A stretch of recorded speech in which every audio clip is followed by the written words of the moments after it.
కార్తీక పురాణం తృతీయోధ్యాయం. ఓ జనక మహారాజా వినుము.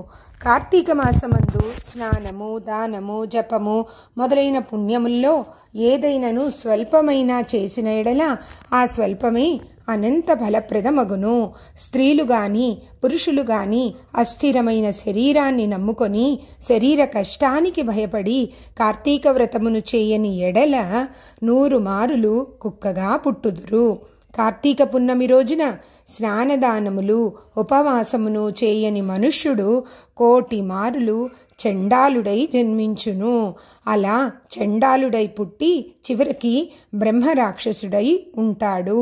ఈ విషయాన్ని గురించి ఒక కథ చెప్పెదను వినుము. ఆంధ్రదేశమందు తత్వనిష్ఠుడనేటటువంటి ఒక బ్రాహ్మణుడు కలడు. అతడు సమస్త శాస్త్రములను చదివినవాడు, అబద్ధమాడనివాడు, ఇంద్రియములను జయించినవాడు, సమస్త ప్రాణులందు దయకలవాడు, తీర్థయాత్రలయందు ఆసక్తి కలవాడు. రాజా, ఆ బ్రాహ్మణుడు ఒకప్పుడు తీర్థయాత్రకు పోవుచు గోదావరి తీరమందు ఆకాశమున అంటి ఉన్న ఒక మర్రి చెట్టు మీద 3 బ్రహ్మరాక్షసులను చూచెను. అయితే ఆ బ్రహ్మరాక్షసులకు తల వెంట్రుకలు పైకి నిక్కియున్నవి, నోరు వికటముగా ఉంది, శరీరము నల్లగా ఉంది, ఉదరము కృశించి ఉన్నది, నేత్రములు గడ్డము, ముఖము ఎర్రగా ఉన్నవి, దంతములు పొడుగ్గా ఉన్నాయి, చేతిలో కత్తులపైన పుర్రెలు కలిగి సర్వ జంతువులను వాళ్ళు భయపెడుతున్నారు. ఆ రాక్షసుల భయం చేత ఆ వటవృక్షమునకు 6 క్రోశముల దూరము లోపల మనుష్యులు, పక్షులు, మృగములు ఇవేవి అక్కడ తిరగటం లేదు. పర్వత సమాన శరీరులకు ఆ బ్రహ్మరాక్షసులు నిత్యము పశువులు, పక్షులు, మృగములు మొదలైన జంతుజాలముల యొక్క ప్రాణములను భీతిని గొల్పు భయంకర శబ్దములను చేస్తున్నారు.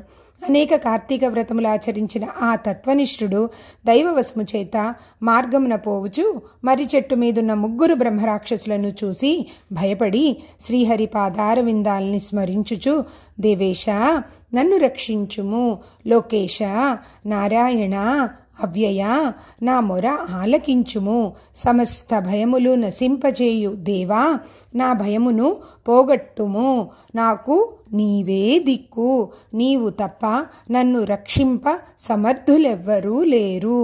హరిని గూర్చి మొరబెట్టుకుంటూ వారి భయానికి పరిగెత్తుచున్న బ్రాహ్మణుని చూచి బ్రహ్మరాక్షసులు వానిని భక్షించ తలంపుతో అతని వెంబడి పరిగెత్తసాగారు. ఇట్లు కొంత దూరం పోగానే వెనుకకు తిరిగిన ఆ బ్రాహ్మణునికి దర్శనము వలన బ్రహ్మరాక్షసులకు జాతి స్మృతి కలిగింది. ఓ రాజా, తరువాత వారు ఆ బ్రాహ్మణుని ముందు భూమియందు దండ ప్రణామములు ఆచరించి అంజలి పట్టి నమస్కరించి అనేక వాక్యములతో ఇట్లు స్తుతించిరి. బ్రాహ్మణోత్తమ, మీ దర్శనము వలన మేము పాపరహితులమైతిమి. మీ రాక మాకు ఉపకారము అయినది, అది న్యాయమే. మహాత్ములు జీవించుట, యాత్ర చేయుట, లోకమును ఉద్ధరించుట కొరకే, ఉపకారము కొరకే అగును కదా. బ్రాహ్మణుడు ఈ మాటలు విని భయమును వదిలి మంచి మనస్సుతో, మీరెవ్వరు, ఏ కర్మచేత మీకు ఇట్టి వికృత రూపము కలిగినవి, లోకనిందితమైన ఏ కర్మను మీరు పూర్వమందు చేసినారు, భయమును వదిలి సర్వము నాకు చెప్పవలసినది అని అడుగగా రాక్షసులు తాము చేసిన నింద్య కర్మలను వేరువేరుగా తలుచుకొని ఆ బ్రాహ్మణునితో ఇట్లు విన్నవించిరి. మొదటి బ్రహ్మరాక్షసుడు ఇట్లు చెప్పెను, అయ్యా, నేను పూర్వజన్మమందు ద్రావిడ దేశములో మందరమను గ్రామమునకు గ్రామాధికారిని, బ్రాహ్మణులలో నీచుడను, కఠినముగా మాట్లాడేవాడను, ఇతరులను వంచించు మాటలను మాట్లాడుటలో నేర్పరిని. నా కుటుంబ లాభము కొరకు బ్రాహ్మణుల ధనమును చాలా అపహరించి తిని, బంధువులకు గాని బ్రాహ్మణులకు గాని ఒక్కనాడైనా అన్నము పెట్టి ఎరుగను. బ్రాహ్మణుల సొమ్ము స్నేహము చేత హరించుట చేత 7 తరముల కుటుంబము నశించును. దొంగతనం అనగా బ్రాహ్మణుల ధనము అపహరించిన ఎడల సూర్య చంద్ర నక్షత్రములు ఉండు వరకు కుటుంబము నశించును. తరువాత మృతి చెంది యమబాధలను అనేకములు పొంది తిని ఆ దోషము చేతనే భూమియందు బ్రహ్మరాక్షసుడనై జన్మించితిని. బ్రాహ్మణోత్తమ, ఈ దోషము నశించు ఉపాయమును విచారించి చెప్పమని అడిగాడు. రెండవవాడు, అయ్యా, నేను ఆంధ్రదేశంలో ఉండేవాడను. నేను నిత్యము తల్లిదండ్రులతో కలహించుచుండి వారిని దూషించుచుండేవాడను. ఇదిగాక నేను నా భార్యాపిల్లలను షడ్రుషోపేతమైన అన్నమును భుజించుచు నా తల్లిదండ్రులకు మాత్రము చద్ది అన్నము పెట్టుచుండెడివాడను. బంధువులకు గాని బ్రాహ్మణులకు గాని ఒకనాడైనా అన్నమును పెట్టినవాడను కాను. మరియు ధనమును విస్తారముగా ఆర్జించియుంటిని.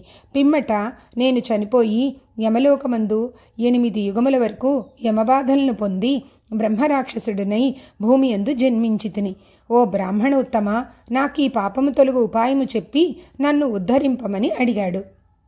మూడవవాడు నమస్కరించి తన స్థితిని, అయ్యా, నేను ఆంధ్రదేశ నివాసిని, బ్రాహ్మణుడను, విష్ణువాలయాలయందు స్వామికి అర్చకుడను.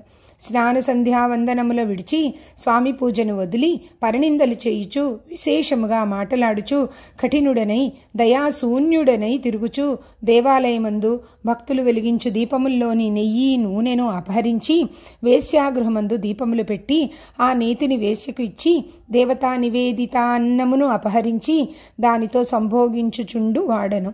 ఆ దోషము చేత నరకములందు అనేక యాతనలు అనుభవించి తరువాత భూమికి వచ్చి నానా జన్మలందు జన్మించి చివరికి బ్రహ్మరాక్షసుడినై పుట్టి ఈ మర్రి చెట్టు మీద ఉన్నాను. సమస్త భూత దయాపర బ్రాహ్మణోత్తమ, నన్ను రక్షించు, నాకు ఈ బ్రహ్మ రాక్షస జన్మమును నశింపచేయమని అడిగాడు. తత్వనిష్ఠుడిట్లు బ్రహ్మరాక్షసుల మాటలను విని ఆశ్చర్యము పొంది, మీకు కొంచెమైనను భయము లేదు, మీ దుఃఖము పోగొట్టెదను. నేను కార్తీక స్నానార్థము పోవుచున్నాను, నాతో మీరు కూడా రండి అని వారిని తీసుకొని పోయి కావేరీ నదిలో రాక్షసుల చేత కూడా స్నానము చేయించి వారికి బ్రహ్మరాక్షసత్వమును నశింపచేసెను.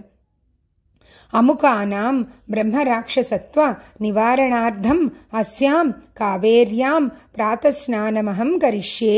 ఇట్లు సంకల్పము చేసి ఆ బ్రాహ్మణుడు విధిగా స్నానము చేసి ఆ రాక్షసుల కొరకు ఆ ఫలమిచ్చను.